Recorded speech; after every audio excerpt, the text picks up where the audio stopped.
কলকাতা হাইকোর্টের প্রধান বিচারপতির পাঠানো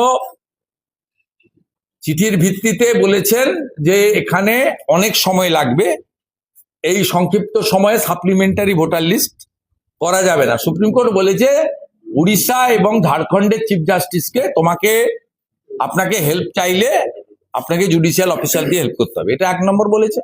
এবং বলেছে সাপ্লিমেন্টারি লিস্ট পাটে পাটেও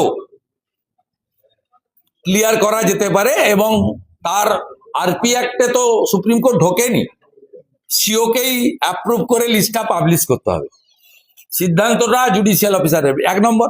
2 নম্বর বলেছে যে 14 তারিখের আগে ইআরওদের কাছে কিছু যদি হার্ড কপি থাকে তাহলে জুডিশিয়াল অফিসারদেরকে তারা সেটা হ্যান্ড ওভার করতে পারে, মানে এটা ম্যান্ডেটারি নয়। তারা ওই কাগজগুলো দেখে ওই 13টা কাগজের সঙ্গে যেটা বলেনি তা আমি বলছি, কারণ সেই কোন কাগজের ভিত্তিতে যাচাই বাছাই হবে, নাগরিকত্ব দেখা হবে, তিনি ভারতীয় হতে হবে, তাকে 18 বছর হতে হবে, স্থায়ী বাসিন্দা হতে হবে, এই 3টে তো ক্রাইটেরিয়া। আপনি রিসেন্ট ডোমিসাইল সার্টিফিকেট দিলে নট অ্যাকসেপ্টেড, 15 বছর আগের সার্টিফিকেট লাগে। আরপি অ্যাক্ট তো বদলে দিতে পারবেন না, ও তো কনস্টিটিউশনাল অ্যাক্ট। আপনি হঠাৎ করে 26 বছর পরে জন্মগ্রহণ করেছেন বলে দিতে পারবেন না, 26 দিন অন্তর অন্তর আপনার ছেলে হয়েছে এটাও আপনি বলে দিতে পারবেন না।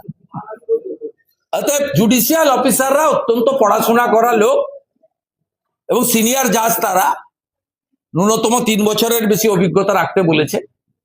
দে আর ভেরি এক্সপিরিয়েন্স এবং তারা নিশ্চয়ই তথ্য এবং কাগজের ডকুমেন্টের বাইরে এদিক ওদিক করবেন না, এটা দ্বিতীয় জাজমেন্টে আছে কিছু। আর এই ইআরওদের 80% তারাও বেআইনি কাজ করতে চাইছেন না, কারণ ইতিমধ্যে 7 জন সাসপেন্ডেড, 4 জনের নামে এফআইআর হয়েছে, 3 জন ডিএম এর শাস্তির খাড়া ঝুলে রয়েছে।